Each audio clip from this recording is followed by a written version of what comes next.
Turner Yell makes the stop in the secondary for Denver. 1st and 10. The fake. Good block in there, and down it goes. Caught at the 30. Welcome to the Fins tailgate. It's where we elevate. Miami Dolphins talk, yeah, we never hesitate. Breaking news, hot takes, we keep it up to date.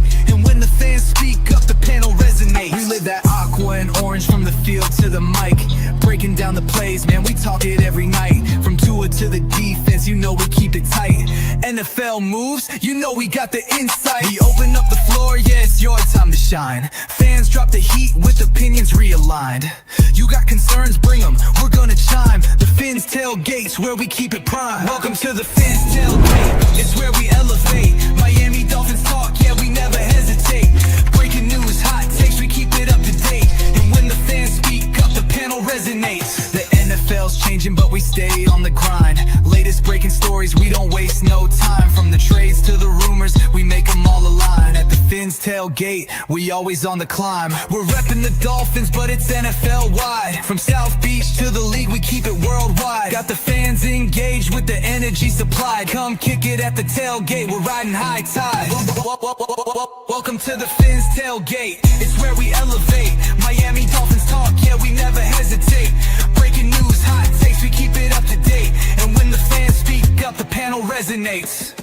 So if you love the game, you know we got the gate. Tune in, speak out, don't wait, it's your fate. This is the Fins tailgate, now watch us dominate. Miami Dolphins, NFL, yeah, we integrate.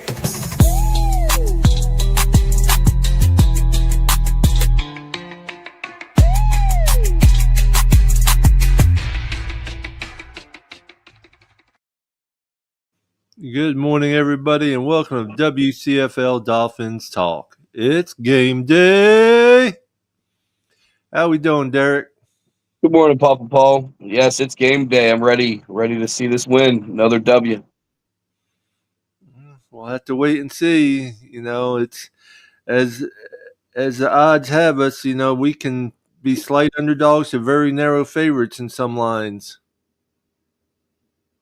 Yeah, a lot of stuff I've been seeing, and they think our offense is not going to do anything without Tyreek Hill. So we got to prove again what we can do.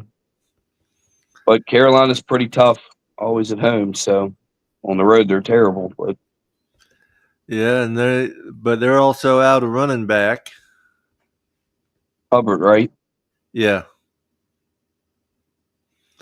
So we'll have to wait and see. Right? Yeah, I'm excited. No matter what, win or lose, I'm going to watch them. So, but I think it's been a tough year already. But hey, we're going to stick with them. That's all we can do. Today at 1 p.m. Looked like there was a pretty good turnout at FanFest 6 or whatever up there in Charlotte. That was pretty nice. Yeah. So now that we picked up Cedric Wilson, is he on the 53-man roster now? I have no idea. Let me see if I can find out. So I was curious because once you pull somebody off the practice squad, I figured you probably had to keep him on there. Yeah, if you pulled him off someone's practice squad, you have to have him on your 53-man roster. That's right. Yes. I was sitting here watching the other game too. Vikings don't have a quarterback, so they did a flea flicker to their running back. I think they found their next quarterback. He finally can score a touchdown.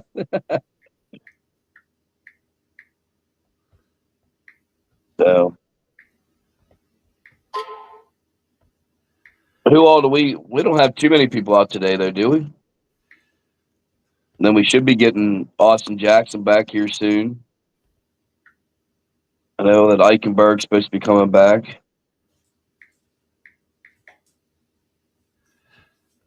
Yeah. To wait and see on who. No, I don't think.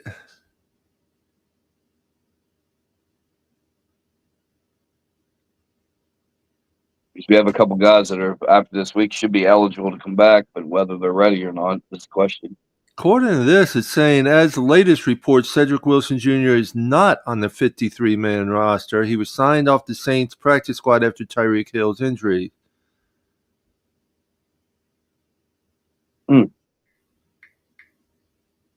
So I don't know. I thought they had to go straight to the 53-man roster.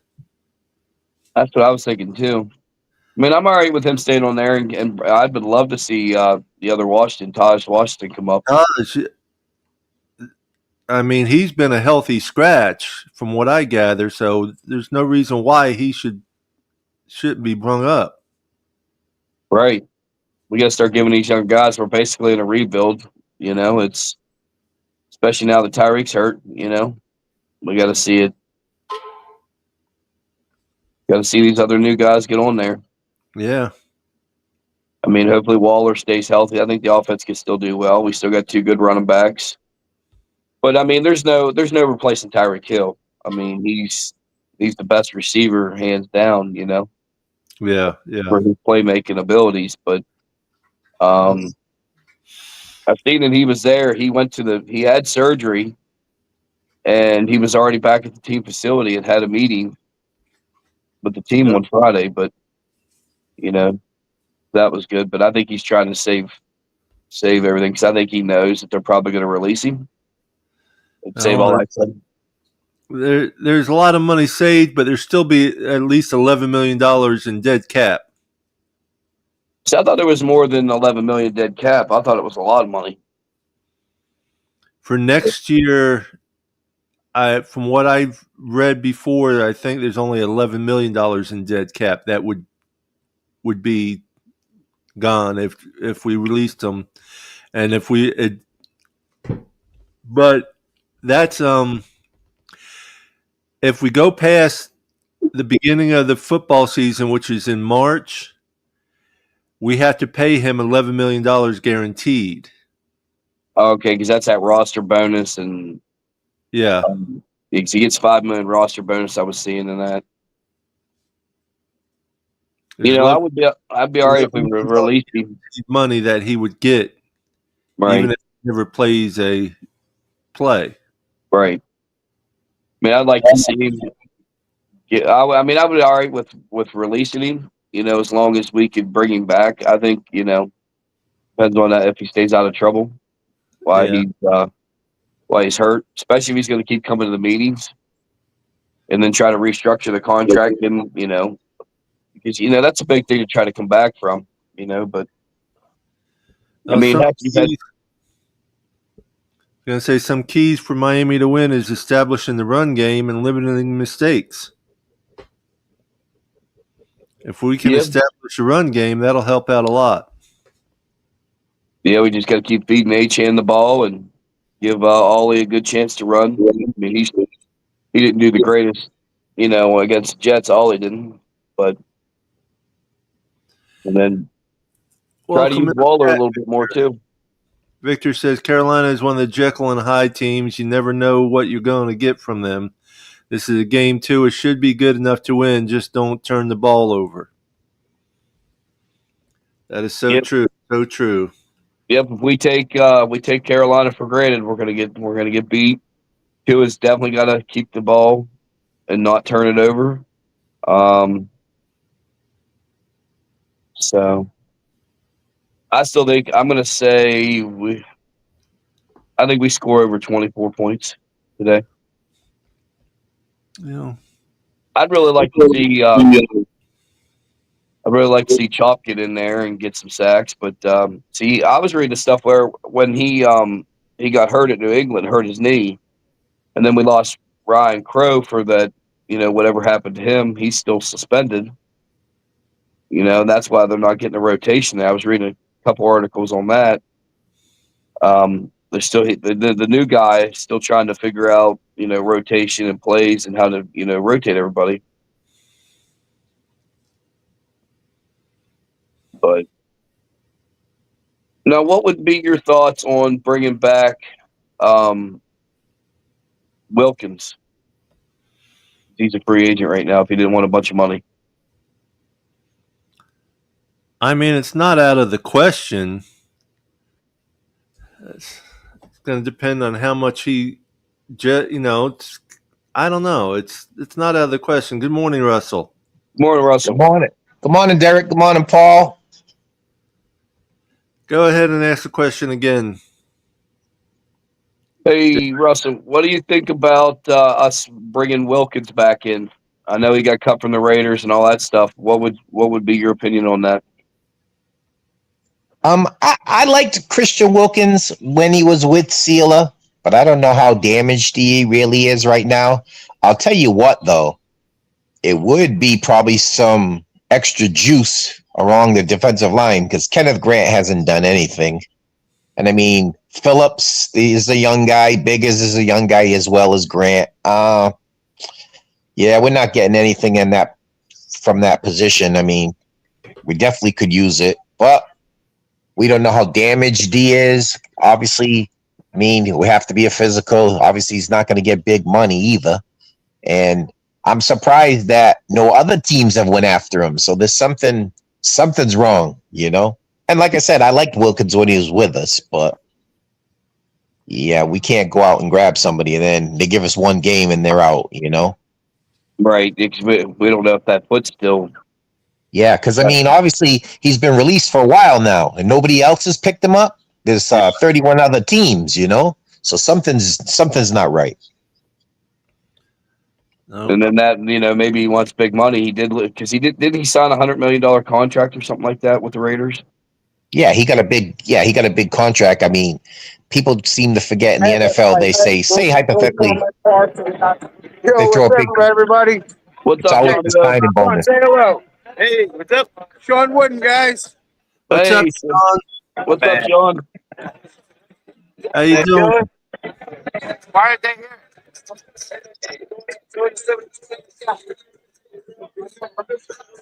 That's a tailgate party I'm at. Nice. Johnny O, what's going on, brother? There's like 200 people here already, and there's gonna be like 100 more. Sticky, say hello. Hello.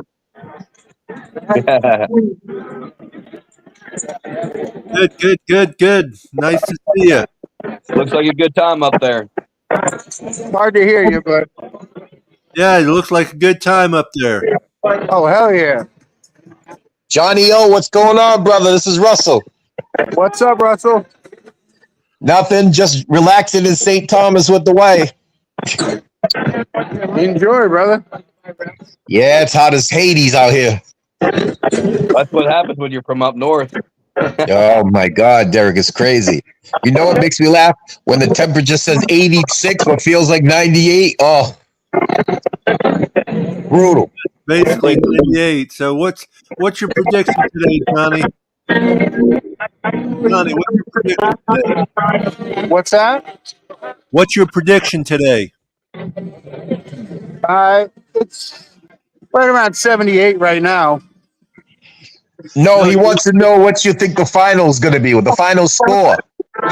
It's only supposed to get to like 80, so Yeah, the final score. What's your game really score? hard to hear you. What's your game score going to look like? The music is too loud.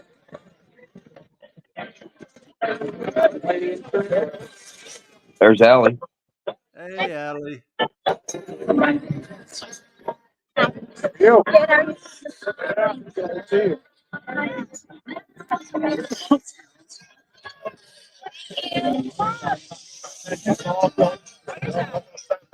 WCFL, our podcast. The podcast I do. Say hello. What? It's a podcast. Hey, It's a hello, podcast. Allie. Yo, what's good? What's up? So bad right now. That's why I didn't put it on yet. All right, I can't hear you guys, so I'm gonna go. But Okay. that's where we're at. Take care. That's a nice little turnout already for them. They're all starting to show up. Yep. Hooked up Joe. What's up there? Hooked up Joe. Wilkins was hurt bad, was unable to participate in organized team activities and mandatory mini camps in 2025. Yeah, I was like I said, we waited too long before he got really good, and then we didn't sign him. And then, like anything, I don't really get upset about when guys leave, but I'm getting tired of when our homegrown talent leaves. I mean, there's certain guys you didn't care that they left. I mean, I liked him because him and Sealer was a good combination together. Yeah. But speaking about our current roster, the thing that goes up my backside and drives me crazy is the Willie Gay situation. I'm really frustrated with that whole thing already. Yeah, he needs to be playing. The man is a playmaker, and he's never out there. And that just tells you something about our mindset, because that guy, he played the Patriots game. He played 4 straight plays, made the difference in all 4 plays. Yeah. Why wouldn't you not take advantage of that? And I don't want to hear we got Chubb, we got Phillips, because those guys ain't really done much. I mean, they're okay. We got Chop Robinson. I like him. But come on, man. Willie Gay's got to be in there with Dodson and Brooks. You got to have guys that are going to make plays. That's what's killing us. We're not making plays when we need them. Yeah. So I think that's coming down to the new coach that's filling in for the guy that's suspended. That Ryan, I think it's Ryan Sloak. I think. See, Weaver should be helping him more out. Even if it's every other play or something, or every couple plays, get some fresh guys in there. You know, you're not going to tell me Weaver, being the defensive coordinator, doesn't have eyes and say, "Hey, listen, you're the head of the defense. I don't care about the position coaches. You run the whole defense. You're the defensive coordinator. That has to be a priority one. This guy has to be in there. A quick, fast linebacker who can cover tight ends, because we can't cover tight ends for the life of us. But that guy needs to be in there." Yeah, he would be a great cover for a tight end, and then Dodson does pretty good in coverage too. I tell you, Hooked Up Joe, I love you as a person and all, but I think you're a little bit delusional with your final score of 78-0 Fins up. Yeah. I'm going 27-17 Fins. He's saying 78-0 because Richmond Webb's there at the game for everybody. He was there this weekend. Yep. I think, with us losing Hill, this is what people don't really understand. Yes, he's a great player. Yes, he garners a lot of attention with double teams and stuff. But I think with his injury, Tua won't have to force feed him the ball. So he'll have a lot more options with Achane, with Gordon running the ball physical. You're going to have Waddle. You're going to have Akine. You're going to have Malik Washington, and as well as Waller on a play count. You're going to have more balance. I'm not saying that, like I said, we're not a Super Bowl team, but we should be able to beat the Panthers because we're going to be able to, be a little more balanced on offense. And, I mean, their offense ain't that good. They're beat up. No Chuba Hubbard today. They lost a couple of offensive linemen, a couple of secondary guys. So we should be able to beat them. I think the Dolphins need to take their heart away early. You can't leave crappy teams hanging around, If we take the momentum, run the ball, knock them off the ball, score, and then put them in, harm's way where they have to come back from behind, it's not going to happen for them. And they only got one receiver, McMillan, and he's a rookie. We can't let Bryce Young run the ball, but they do have that one. Their running back, Dowdell. Yeah. He had 1,000 yards. Yeah, he had 1,000 yards last year with the Cowboys, so he could step up and run the ball too. So yeah, I mean, like I said, if we play up to par, we should beat the Carolina Panthers. If you can't beat the Carolina Panthers, it's time to pack it in. Yeah, it's time to just put everybody on the bench and just play for a draft pick, But I think we're going to beat Carolina. I think it will be close score-wise, but the game shouldn't be close. You know how you watch a game and it's like, it was 20-14, but it wasn't really that close. Yeah, I think we should beat them like 27-17.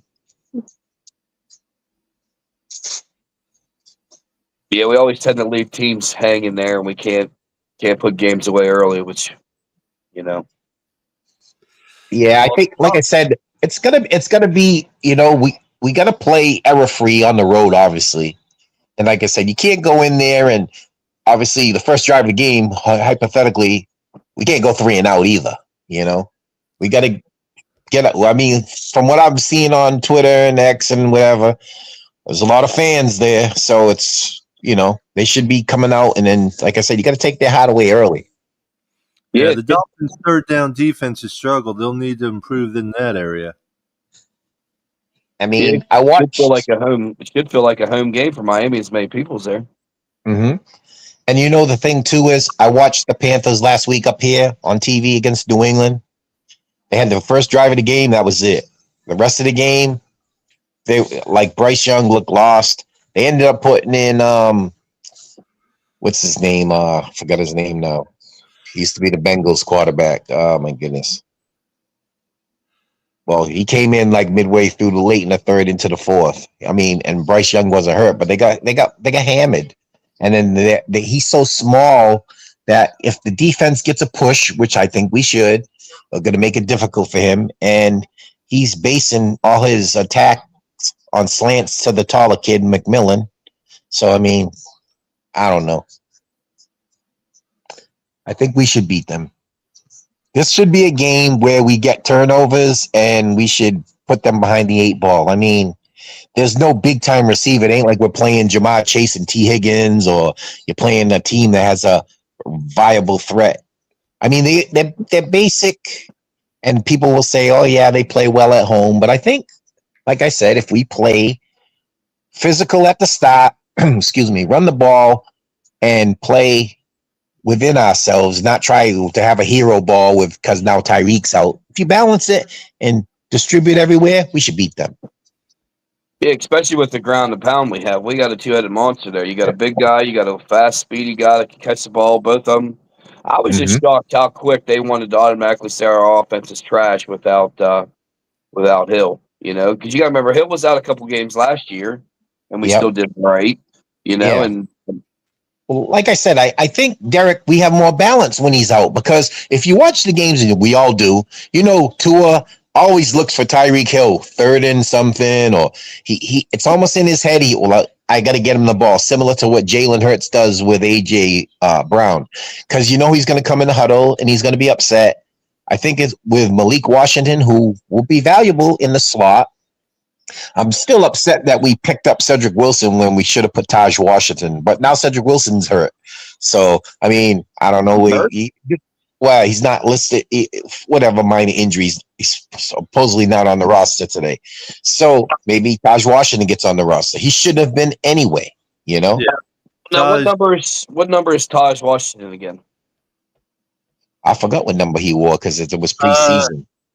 Number 7, I think. 7? Okay. Yeah, because Yeah. Malik Washington's number 6. Yeah, I don't know what number Taj Washington is wearing, because in preseason, you know how they wear a number, then they switch it when the regular season, if somebody gets traded or released. You know, the one that's got me kind of up in arms too is we got Jalen Wright. We traded up for him. Now Gordon's playing a lot. What are we going to do with him? I mean, is he an option to move in a trade for picks, or? I think he should be. He should be. Yeah. Yeah, because I mean, he's a healthy guy. He's not hurt now. I see him on the sidelines. He's playing. I mean, Gordon's getting his carries. I like Gordon because Gordon's physical. We haven't had that in a while. But you see one thing that they were doing last week at the game, though? They were putting, I mean, obviously they didn't have Wright in there, but did you see they had Ollie Gordon and A-Chain in the backfield at the same time? So I don't see why we don't put, excuse me, I don't see why we don't put Wright and A-Chain together in the backfield, or Wright and Gordon. Like, let's just mix it up a little bit. There's all that extra weapons there. Let's use them. Yeah, we don't use any balance. I mean, you got the guy, you traded up for him. You went in from the 5th round to get him in the 3rd round, and you're not using him. I mean, that makes absolutely no sense. Same with the offensive line. I like that the fact that they put Cole Strange in there from the Patriots. He played really well, and you know, you got the other guy, Brunskill. I mean, I would rather not see Borum in there and Keon Smith. I mean, leave them where they belong. I think next week Austin Jackson's supposed to come back and somebody else. So, I mean, we'll see, you know, because it's going to be week 6, week 7, schedule-wise? Yeah, they've been keeping Savvy in there on the right side, though. And then Strange played on the left. I do think that Savvy done better on the left side with Patrick Paul. Yeah. But like you said, we're not seeing everything else because I know since he's been on the right side, he's one of the worst guards in football right now. Yeah. Well, you got to understand too. He's a rookie, still adjusting. I Right. mean, I wouldn't say he's worse. You know what I hate about football and sports? People always throw that analytics into everything.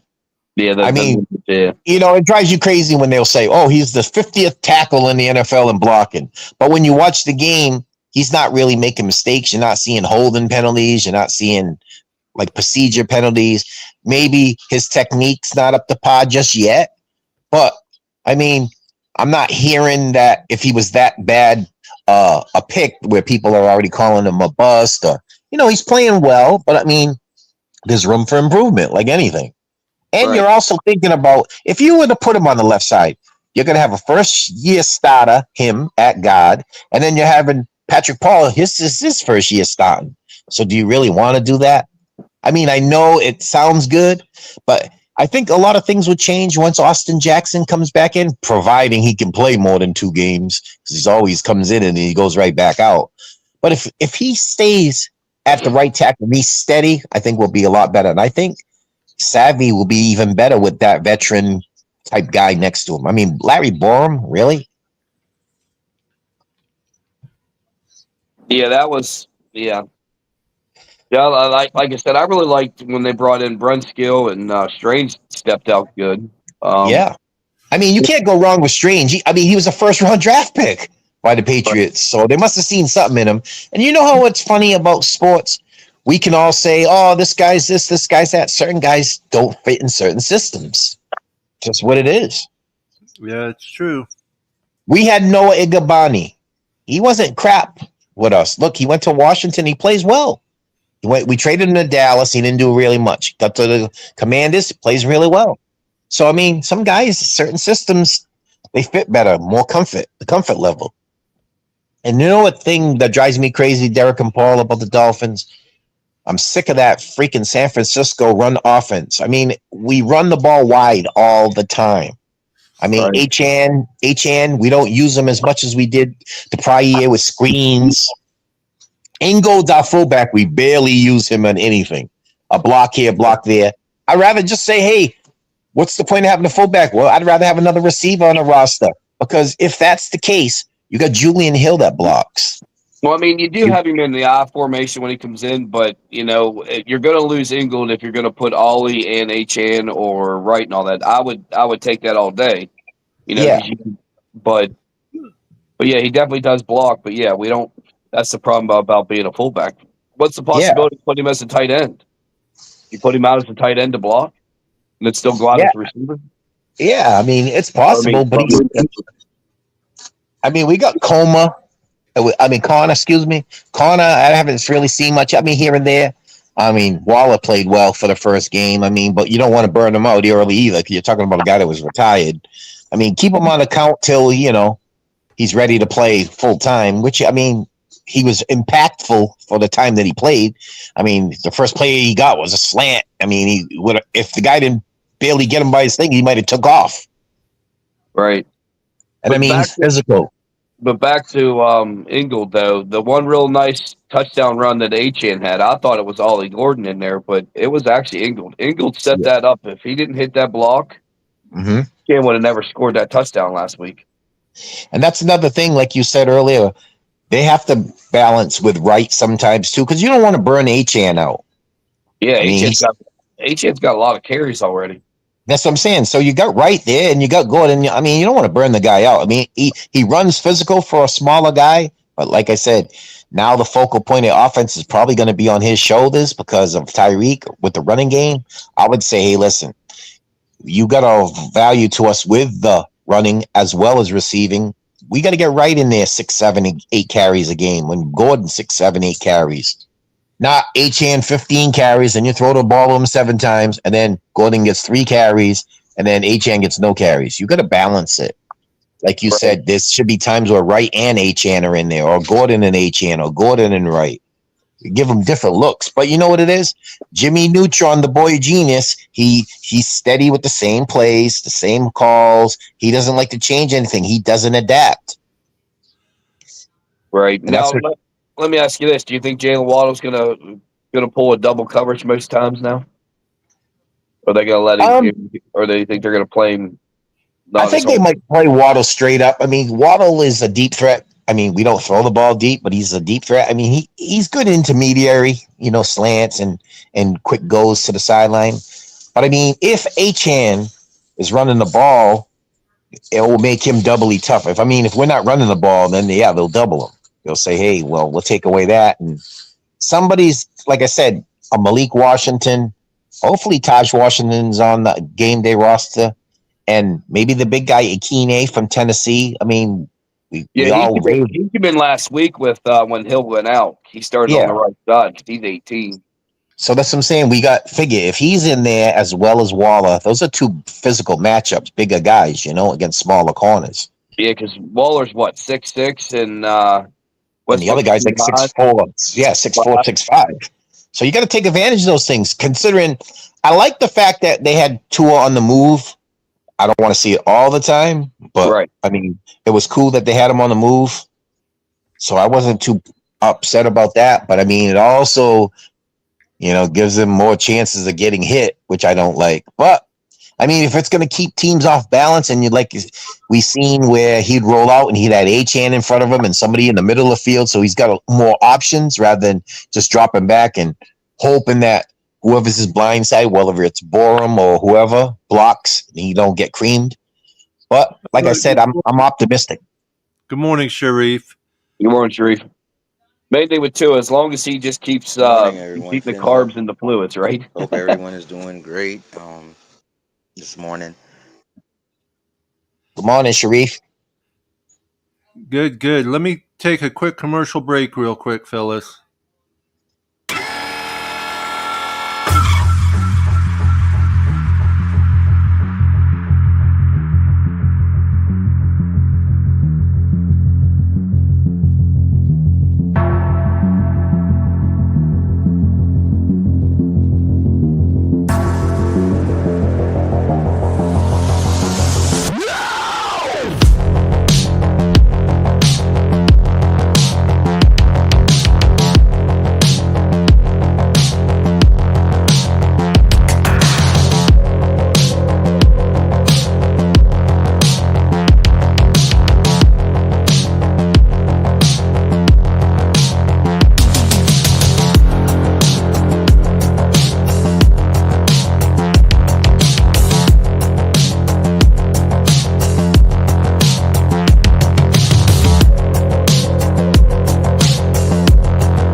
New seasons, new gear. Show the world what it means to be a fan in 100% authentic gear. Fanatics, officially licensed everything.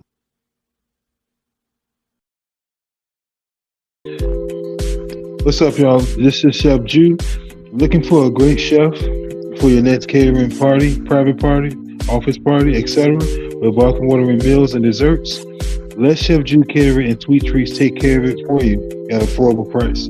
Call me at 786-804-8096. Also reach me at chefjewcatering@gmail.com. Direct message on Facebook and Instagram at Chef Juice Catering. Chef Juice Catering and Sweet Treats. Food with a passion. We do it all. Chef Jew, Miami-Dade, Palm Beach area. Get your sweet treats, good eats, and don't forget the cheesecake. That's one of my favorites. Yeah. So how y'all guys doing this morning? We're good. Sharif, how you doing, my brother? Doing good. Man, I'm great. I'm feeling kind of I'm feeling better about the front seven of the offense. Mm-hmm. I looked at some tape, and it's interesting, this offense and the change, specifically with the receivers coming closer to Tua or closer to the line, and Pistol, and the execution of the crossers. as opposed to, post down the middle, going deep, looking for the nine routes. And I think when I look back at 2019 and 2020, and when Chan Gailey worked with Tua, I think the differences then and that we will be prepared to see now is that Tua hit 7 different receivers like 6 times that season. Um, and so this is something that, whoever's open, he's comfortable with hitting them. Uh, I think that element of the game with the running game, I think, and then once again, Butch Barry with whatever he has, we cannot complain when you're running with it. 5.5 yards a clip. You're number 2 in the NFL in rushing average. Before your first hit, you're number 1, and breaking tackles, you're number 3. So Butch Barry is doing whatever he can with whatever he has for the last 2 years. So I think when fans want a better guard or an upgrade over Eichenberg, we can just look right at the coaching and give the coaching credit. That being said, we want to see McDaniel hand it off more. When looking at the defense real quick, I think they need to get more defensive tackles off of the street who can nose tackles, particularly the Dickersons of the world. See what T.R. Tard is doing. They're talking a lot about Christian, but he would have to come here and heal first before playing one snap. We have to get someone in there who's not going to do their own thing. Someone who's going to sit down in there, get on their knee, and hold up 2 guards, hold up the center and the guard. And I think that the defense will do a little better with someone who's not trying to do their own thing. Well, according to what I just looked up, just for a little information, Taj Washington is listed as out for today's game. Yeah, Sharif, we were talking about that earlier with the play calling and going more to the run, and with Tyreek Hill being out, Tua should be more versatile in his choices with, like you said, the pistol. And we also like the addition of Cole Strange being in at guard. I mean, it settled down and the run game got better. I mean, the run game's been decent, but we bail out on the run game. We were talking about Jalen Wright not getting any play, and we're saying to ourselves, first and foremost, I'm still upset that Willie Gay's not in on our defense. Second, with Jalen Wright not being used, I mean, we don't want to burn out Achane, and then Gordon's physical. I mean, there should be times where he's got packages where he needs to be in there. What do you think on that, Sharif? Well, the thing with that is, I think what Weaver is trying, and I think once again, I disagree with the 4-3. I disagree with the 4-3 because you don't have a Darryl Gardner or Tim Bowens. Darryl Gardner was 6'6", 320, and Tim Bowens was 6'3", 330. Mm-hmm. And to play and then all you have is Phillips on the other side and Chubb, who are under 250. So now you're asking rookies, Jordan Phillips and Kenneth Grant. No, it's not going to work. Now, if you go to a 3-4, now you have Seiler, Kenneth Grant, and a T.R. Tard or a Christian Wilkins. Benito Jones is banged up. But what you will have now is Phillips and Chubb playing the outside linebackers, and then you can have Dodson and Brooks playing the end. That is more. Now you can ask your 3 tackles in the 3-4 scheme to hold up. And then you can have your Christian Wilkins. You can have your Seilers play end, which he thrives at. He can play left end over the B or over the C. And I think now you have and that's where you can also get the Willie Gay in of the world.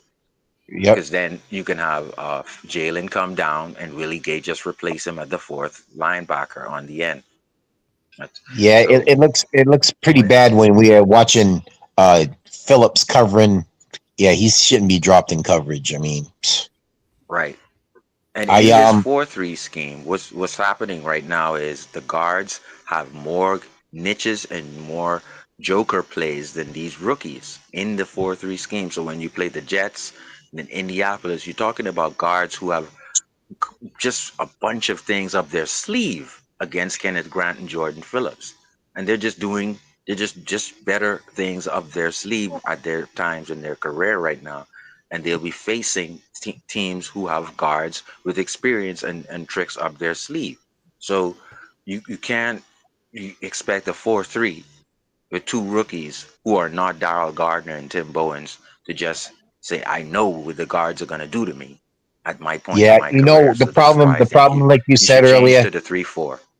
we have to definitely sign somebody off the street for D tackle. We definitely have to, because I mean, there are Specifically for times. nose.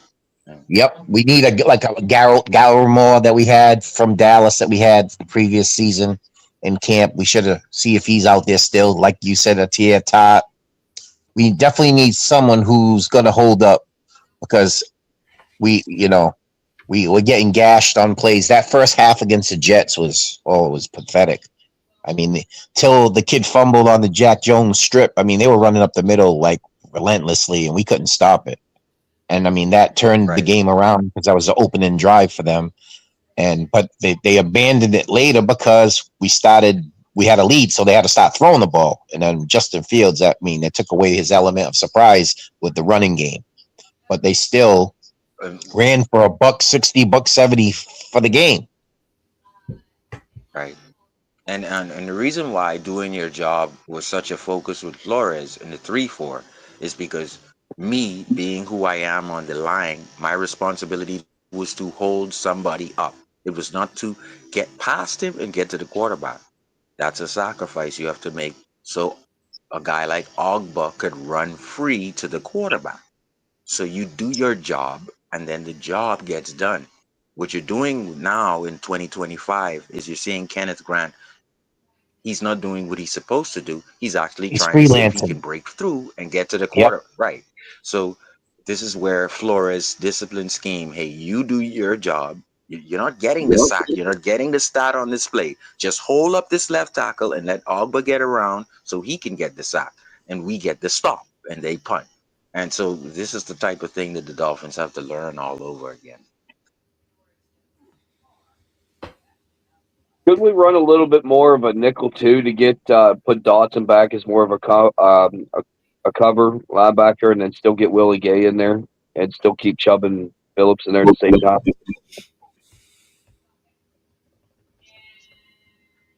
When you talk about nickel, that's only two linebackers, and that's man, four down men at the line. And I don't think Willie Gay can break that lineup. Meaning, I don't think he can pass Dodson and Brooks to make that lineup. You remember Sharif when Flores was there and they had the NASCAR defense where they were all moving all over the place and no position type guys. It was just like random. You could have 5 linebackers, and you could have 3, and then the defense was so unpredictable you couldn't know where things were coming from. That's the only Exactly. bad thing I And don't when like you about our defense with the 4-3. It's like it's so predictable. Morning, Mr. Polk. right, I Paul. think Good morning, Derek, hey, Sharif, and Russell. How you guys doing this morning? Good morning, Mr. Polk. How's everybody doing? awesome. Good, Mr. Polk. How are you doing? I'm doing pretty well. Doing pretty well. What you guys talking about this morning? Oh, just today's game and what we can expect and what we would like to see, and why aren't we using Willie Gay? Why aren't we using Taj Washington and stuff like that? Yeah, well, that's the thing. You got. Sometimes I think we got to utilize when we go and draft these guys. And I could be wrong for saying this. We need to try to use them for what their greatest accomplishment award when they are coming out of college. Because I think sometimes when you take a player out of college and you and you put him in a different position, maybe, or how should I say, like a hybrid position where he's playing two positions, they're gonna to make the team. They're gonna do it. But the thing is, this it's like they're out of position, and then also too, Weber's defense that be using where you got players on the line dropping back. That's not cutting. That's not cutting. I mean, I haven't seen that before. Pretty much in the NFL period where you got defensive linemen, or should I say, yeah, I've seen a couple plays where looked like defensive linemen were dropping back for the pass, and I said, I'm seeing things. I know I must be seeing things to see for that to be happening. So whatever's going on, they need to change it up. I know that some of these players got developed and what have you, but I don't know. When you draft Kenny Grant, Zeke Biggers, Jonathan, what's his last? Jordan Phillips. I'm sorry, I haven't seen anything out of any three of them now. And I know, when you draft a player, sometimes you get a hit right away, and sometimes you don't. But I don't know. I'm just really surprised and a little disappointed with the defense, but I hope that it changes soon. Yep. Good morning, Ali. What's up, Ali? Morning, Ollie. Good morning, gentlemen. It's a nice sunny day here in Port St. Lucie. How's everybody doing? Good. It's even sunnier here in St. Thomas. Very nice, very nice. I'm just feeling good, man. I think it's going to be a good day for us. I hope that we don't get a surprise Panther team like the Falcons did. Because honestly, I think that was a fluke, but we'll see. We'll see what happens. Yeah, I'm just feeling good. And I also want to say shout out to my cousin Andy, whose youth football team are the champs as of last night. So Congratulations, Andy. Congratulations. He's in the Titusville, Pennsylvania area, northwest Pennsylvania. So shout out to him. Nice. So his son is the quarterback, so it was pretty cool. Ali, we were talking about that earlier. I mean, I watched the Panthers last week when they're here in New England, and other than the first drive, they were junk. They won't have no Chuba Hubbard. There's a couple of guys on the offensive line that are out. Yeah. I think we should beat them 27-17. I mean, with our team overall, we're better than the Panthers, and Bryce Young is small, and he still hasn't, you know what I'm saying? He hasn't adjusted yet because they don't really have a lot around him. They got McMillan, the rookie, another younger guy. So I think if we can take, that away early, take them out of it, they'll be done. Territory McMillan, and they also have, what's his name? Leggett, I think is how you but he's pronounce hurt. it. Yeah, he's hurt. Well, they do have weapons, but when they're healthy, you're right. I just don't know what happened against Atlanta, because even with those weapons, I thought Atlanta would be able to handle them. So sometimes though it's funny with sports because we all know the games you say, oh, we got that. Sometimes you in your head say they're not posing. Look at us in Tennessee. Yeah. You know what I'm saying? There's games we all have been to, or we've all watched, or we've all said, oh, we got this game. And then you don't win in the newspaper, you win on the field. So no, but you know what else is true? What else is true is the fact that teams sometimes they play down to their opponent. Yeah, and what I mean by that is that they play at the same level. We do that religiously. That's why when we play the Buffalo Bills, we play good and we almost win those games every time. Yeah. Right? Yeah. You look at when we play like teams like the Eagles or Kansas City and stuff, we play at a higher level, you can tell. But when we play like, let's say, this team against the Panthers or some of these other teams, we play down to their level. Even New England. That's why New England beat us, because we played down to their level. And that's what I'm afraid we're going to do. I'm afraid we're going to do that, but we'll see. I'm pretty sure we'll win this game, but still, I'm kind of like, we'll see what happens. Yeah, well, we were talking about. Oh, I'm sorry. Go ahead, Miss Spoke. No, if I'm not mistaken, did the Jets start coming back on us in the end of the fourth quarter?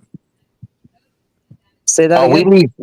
didn't the Jets start coming back on us in the fourth quarter? They started gaining on us, getting points, started catching up with us. It was kind of like junk time stuff, to be Yeah. honest. Oh, okay, You because know, that 27 to 21. When you look at the score, you're like, oh, that wasn't so bad. You know what I mean? That's But pretty it wasn't close. really that close. Yeah.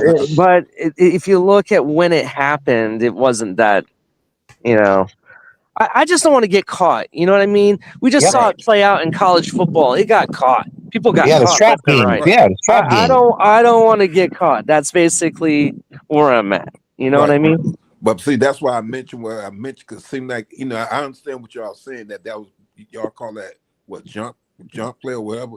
But it seemed like to me they were starting to come back on us, like we were letting our guards down, or just like you were saying, Ali, that we are lowering ourselves to pretty much their standards, and they seem like they'll start to come back on us. So that's why I just hope that we don't take these guys for granted. And also, too, here's another thing: I don't care who we playing, whether it be a top team or not so top team. Put as many points on the board as you can, especially with the touchdowns. And when you get into the third and fourth quarter, do not let up. That's what I want to see from our team. That's what I would like to see. I don't want to see us getting in the fourth quarter and we start relaxing. No, put the pedal to the metal, keep it going. You want the foot on the gas the whole way. I get you, and I'm kind of the same way, because if you really look at the past several Bills games that we've had to play, especially like the ones where we only lost by 3 points, go back and watch the game. The pedal was on the gas the entire game until the fourth quarter. We always take it off on the fourth quarter, and I don't know why we do that. Exactly. And that's how it's been for the past 4 years. It hasn't changed. So I don't know. I don't know why we do it. I don't know if it's a philosophy. Even against the Broncos, where we were up 70 to something, nothing or whatever. We could have scored the points and broke the record, and we didn't. And ever since then, I've noticed that it's like, oh, we're a 3/4 team. I don't get it. I just don't get it. So From what I see, number one, good morning, Ali and Mr. Paul. All right, What I sorry. seen, right? Because we did a deep dive in terms of before firing or before you get fired that Monday, what did Tua do? And I remember we came out 2-6, and Tua, I think Flores had finished 8 in a row or something like that. Tua went 7-5. He had to run, he had to slide, he had to do all of that shit. The next year, we started off 3-3 or something like that. Tua went 8-5. He had to run, do all of that shit. And so what I'm saying is, Tua is in the same position as he was in, where we're not hearing any excuses. We're tired of it. You got to do what you got to do to get the 3rd and 9, the 4th and 2. We don't give a shit. He's in that mode now. Three carries for 14, 16 yards or something like that. He doesn't care about his head, obviously. This is the mode that you have to be in, and you have to play this way until you finish the season. Unfortunately, you have to play this way, right? You have to get yourself out of the tank. He's done it before with Flores. He's hit 7 different receivers that season with Chan Gailey. He hit 7 different receivers 6 times. As me and Ali know this. We know this, Ali. But what I'm saying is, you have to play like you're in the dungeon now, and you have to dig yourself out. That's what I saw Monday night against the Jets. I don't agree. Well, I agree with you that we have to play like we're in the dungeon. I agree with that. I'm not going to dispute that, but I just don't know if Tua's in that mode yet. Because here's the thing. I would argue with you that Tua needed to play like that from game 1 this season, not being down 0-3 before he starts that. You understand what I'm saying? He came out super passive. Yep, he was very Tua passive. needs to play like that. If Tua wanted to change the narrative on him right prior to the season starting, he would play like that all the time, and because he needs it. And that's why I'm kind of at the point where I'm I don't really contribute Tua as being the reason we won. I think it was the scheme and the talent we have on the team. That's where I'm at with it. So, I don't know. I like the balance that the Dolphins showed because it was versatile. You didn't have to rely on force feeding Tyreek Hill. And I mean, the Dolphins, when they run the ball and they can control the clock, it makes Tua doubly tough. If he's going to be out there and 3 and out the first drive of the game, and then the momentum shifts really quick with them, because it seems like the Dolphins, they're a front runner. Like you said, we play great for the first 3 quarters, and we have that lull for whatever reason it's been for the past 4 years in the fourth quarter where we don't know what the heck's going on. We need to stay in an attack mode. And like Sharif said, prior to Tua always coming out, running what I'm not telling him to run with reckless abandon, obviously, but he has to be Tua from that 2 years ago, jump, attack. I mean, we got enough balance with the running game. Now with the distribution, with the passing, it should be better. You always have to come back after 0-3, 1-4. And then Tua has to go in the mode where he has to run for everything, because you can't punt, because if you go, everybody's job on the line. Don't wait till we get 1-3 to start scrambling. Like, you wasn't going to scramble against Indianapolis. You were about to scramble against New England and the Jets. But now all of a sudden, it's your ass, it's your life on the line. Stop doing that as a Dolphin team. I think that's a mindset too, Sharif. Like, because when you had brought up Darryl Gardner and Bowens, my uncle Clarence was their defensive line coach. And that mindset of those teams are totally different from the mindset of this team. A lot of those teams were veteran laden. A lot of these teams now, like me and Ali had talked about prior show, younger, cheaper, mindset is different. The veteran leadership is, okay, your veterans may be 4 years in the league. Back then it was 10, 12 years, different positions. With the loss of Calais Campbell, with losses of certain type voices in your locker room and in your meetings, made our team a little better. And like you said, Tua, when his life's on the line, all of a sudden he wants to win 5 in a row. And I'm not placing it all on just Tua. Russell, Tua's going to run today. He's not going to give up 4th down today. It's going to either be 4th and 3, and McDaniel's going to say, let's go for it. This is the time they've done that from week 1 with urgency, right? Tua's going to run today. The things that you didn't see Tua do, he's going to be doing because of people's jobs on the line. What Ali and I is saying is, you should have been doing this from the Jacksonville scrimmage. You should have been. Oh, and I agree with you. I agree with you wholeheartedly. But that's, like I said, that's a mindset thing. I mean, everybody's mindset is different. There are dogs. There are alphas. There are guys that are soft as cotton candy. There are passive guys. We all know people like that in our lives. You realize your offense can't work, so now you got to go in urgency mode. Mm-hmm. That's messed up, because I see the offense going in urgency mode. Like I said, Tua is patting the ball and throwing it away week 1, 2, and 3. Why are you running for your life now? Why now? Well, like I said, everybody's mindset is different. Certain people are passive. Some people are passive aggressive. Some people are comfortable being certain ways. Go for it on 4th down on every down now, because your job is on the line. And we don't appreciate that as fans. We want to see you out of the paper by week 1. I like I said, I agree with you wholeheartedly. Where we are as a fan base, we want to see. I mean, you show us 1 week, and then the next week you're like, "What the heck is that?" Obviously, we want our team to succeed. I mean, we don't want to see it break down before your eyes, and we don't want to be in last place every other year or close to the bottom in the draft.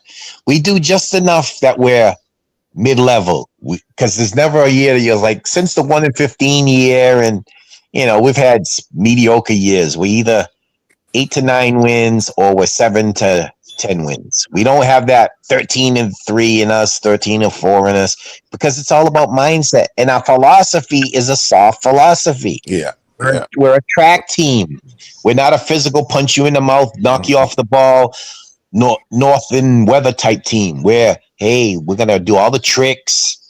I'm gonna have you misdirection, speed, and that works fine for a little while. But the problem is our team, when it's shut down, we don't have a plan B or a plan C. We don't adapt. And that's the problem. Everybody got excited about the 70-point game against Denver. But if you remember that year, after that, we only scored in the 30s against the Commanders. And that was a life or death game in Washington. Other than that, we didn't score but 20, 18. We were struggling. Why? Because teams adapted. When teams are yelling out your play and you're already in this possession and the coach doesn't change the play, that tells you right there that the philosophy is a dictatorship. I'm not changing it. I listen to Frank Smith and Darryl Bevel. Listen, they're not doing anything. McDaniel's the A, B, C, and he doesn't change until he says, hey, we got to do this, we got to do that, we got to adapt, because teams know what you're doing. After the first quarter, what happened? The Jets knew those plays were coming. Malik Washington wasn't a factor anymore because you have to have a plan B and a plan C. If they take away A, you have to have plan B. If they take away B, you have to have plan C. Can't keep going to plan A, a bubble screen. Okay, left, bubble screen, right. Everybody has eyes. You go to games, you know. Yeah, but the thing is, too, you know, and I agree with what you're saying, Russell, but it kind of goes back to the situation, and I know it's not just all Tua, but it kind of goes back to Tua also because he's limited to what he can do with his skill set. So, to me, I think sometimes, and I'm not saying that McDaniel, I think with McDaniel, in a way, he's kind of stuck because he can't really make other offensive plays, or should I say, do a more of a standard offense instead of a finesse offense. He can't do it because Tua is just really geared to be a certain finesse offense. And like and I understand that, Mr. Pope. But what I'm saying is the Dolphins' offense is pretty intricate. You're not just going to throw anybody in there. But I'm saying the mindset and the philosophy is we're a physical, we're a fast speed team. Exactly. So we're fast finesse, not physical. We're not physical at all. I will say this, though, to Mr. Polk's point, though. Okay. I get that Tua is so limited, so why you can't adapt or change the offensive scheme or make different plays. I get that. But what is the excuse when Tua's down and you're throwing in guys like Snoop from last year, or even when you have Snoop, Zach Wilson or Ewers, who have different skill sets and have different abilities than Tua? Why don't you change the scheme? See, that's my issue with our whole philosophy and our head coaching staff and everybody, because the reality is this: they are trying to force Tua down your throat so bad that they make you think that the reason we're not performing is because of Tua not being there. I'm sorry. That is false. We can win without Tua. We just have to adapt, and we don't do that. Why? I don't know. I would love to be a fly on the wall with Mike McDaniel to figure it out, because that's the problem. Mike McDaniel is a quote unquote a dictator. He doesn't adapt, and I don't care if Tua went down and you got somebody else. Like I said, we have not adapted. When the NFL took away that motion where we would have guys moving all the time and nobody could stop us, did he have a plan B? Nope. And it made our offense stale because everybody knew we were moving so fast. Who's this guy? You know, he's making this cut before the snap, and they're all in motion. So if you're getting a run and stop, which is not a penalty, it's harder for the defender to stop you. When they took that away, what happened? Did McDaniel have an adaptation to that? Nope. He didn't adapt, so teams started knowing what we're going to do, and we became predictable. And like you said, Ali, McDaniel never geared the offense around Tua, but when Tua went down, did he have an addition to say, hey, Snoop's in and we'll use his skill set? We're going to change this a little bit. Nope. He stayed with the same exact offense. And we never got a point to a point where we were all so basic that teams are screaming out, scream. Teams are screaming out, run. And he didn't adapt. And I don't understand for the life of me, like you said. Even I'll be sitting in the fans, Yes. and the fans are calling the plays before even they happen. That's Yep. how predictable it is. It's predictable. And that's the issue. And that pisses me off with him because he's quote unquote a so-called genius. Well, guess what? A genius has a plan B. A genius has a plan C. He doesn't be so stubborn to say, hey, we know everybody's gearing up for our bubble screen to the right, and he still does it. And then we lose 6 yards on 3rd and 1. Okay, real quick. Not saying, hey, Ale, do you want to keep this going? Because I got to get going and stuff. No, you can close it down, man. I got to go to my parents' house to help them and watch the game there. Okay. So, nice talking to all y'all guys. Definitely. Peace, love, and fins up, man. Peace, love, fins up. Peace, love, and fins up, man. Thanks for having me on the show, brothers. And one love to our brother, Saul Winters. Yes. Peace, love, fins up, y'all. Let's beat Carolina today. There you go. Fins 27, Carolina 17.